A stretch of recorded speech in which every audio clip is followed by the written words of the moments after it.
morning and welcome to day 10 of May Vlogs. Today is another work day, but seeing as my yarn delivery has arrived, I am able to get some dyeing done. So I'm hoping to dye 20 skeins today, and that's actually across a mix of 6 colourways, which could be fun. But I need to dye up some more of the Summer Shorties collection, the Wildflower collection, because I had a dye to order for the 50 gram set. So I was planning on dyeing more up for the June shows anyway. And in fact, June shows, I keep talking about June shows. I'm not sure if I've actually told you what shows that I'm doing in June. So on the 1st of June, Saturday the 1st of June, I will be exhibiting at Leeds Wool Festival, which is at the Leeds Industrial Museum? Not sure, I'll put it on the screen if I've got that wrong. And then on the 9th of June, Sunday the 9th of June, I will be exhibiting at Aberdeen Yarn Fest. So yeah, my 2 June shows. Anyway, what was I saying? I was planning on dyeing up some more of the Wildflower collection for the June shows, so that's fine. I'm happy to just dye up a few more of those. And then I've also had a custom order for somebody who wants one of my Gradient Party fade kits, which is fine because I've already got one dyed up, but also with a couple of the mid-colour greys so that she can make a slightly larger project. So I'm going to dye up those 2 greys for her today as well. So that is my plan. I also need to get some warping done. I spent a bit of time this morning caking up some yarn so that I can get it warped, and that's my next goal. The yarn is currently cooking in the kettles there. So while that's going along, I will go and get a bit of warping done. So for those of you that are interested, this is my warping board. I've got it standing on a chair at the moment. A lovely friend of mine actually made this for me, which is fantastic. And I absolutely love it. But this is where the magic happens with self-striping.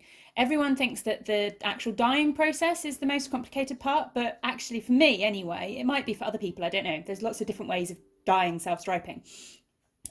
For me, this is the bit where the magic happens. So I warp a skein onto this, tie off the different sections, and then the simple bit with the dyeing is that I just dye the different sections different colours, basically. And then it goes back on this board again to be wound off. So this is where the magic happens, really.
I had a skein that attacked me while I was warping, and now I have a skein of self-striping warped that is however many grams this is less.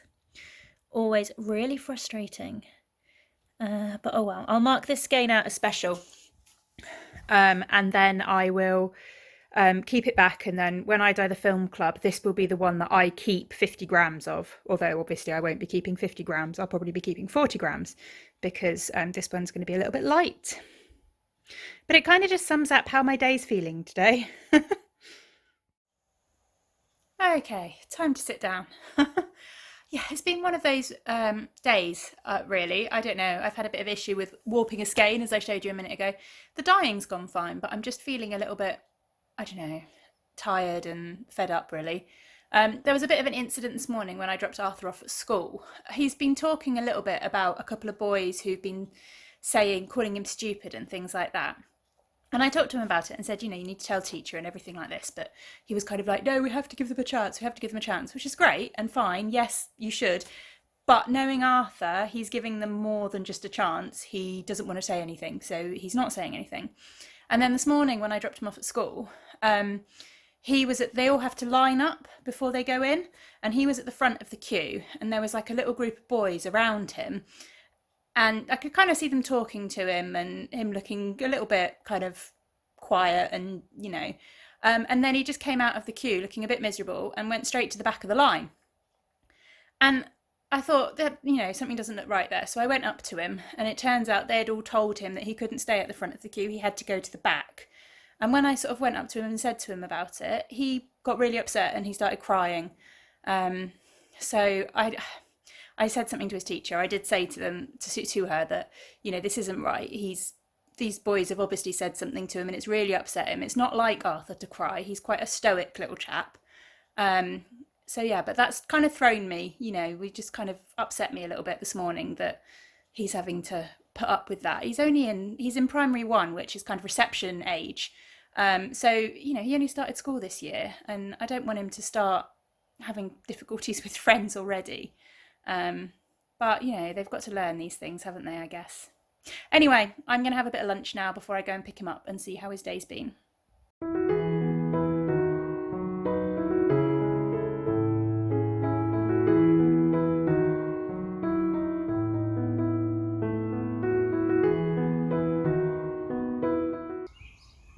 Rhubarb seems to be going absolutely crazy this year.